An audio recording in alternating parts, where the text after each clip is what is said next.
الا كنتي من المتتبعين ديالنا بلا شك غادي تكون عارف هذا البروجي اللي كيتواجد قرب ماكدونالد طريق كازا اللي تم البيع ديال لا طرونش الاولى.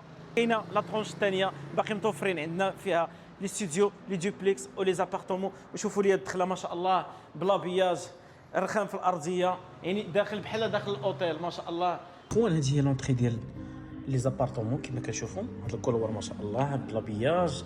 هنايا كاينين الاخوان عندنا لي دوبليكس كما كتشوفوا،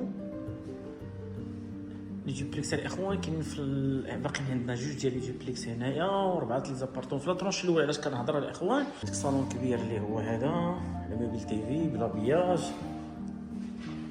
فيها الاخوان صال طواليت ليزانفيتي اللي هي هذه، كويزين الكويزين ديالها الاخوان اللي هي هذه، سمحوا لينا كتمشي تريون اخوان بحالها بحال لي زابارتمون. عندنا لي دوبليكس وعندنا لي زابار وعندنا لي ستوديو الاخوان كما كتشوفوا. هادو لي دوبليكس دو شومبر صالون صال دو بان اللي هو هذا وصال دو بان، وعندك لا شومبر الاولى اللي هي هادي.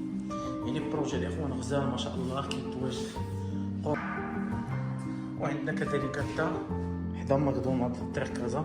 ومرحبا بكم الاخوان، واي تساؤل كيطرح في الاذان ديالكم تواصلوا معنا عبر الارقام اللي كتظهر على الشاشه. مرحبا بكم.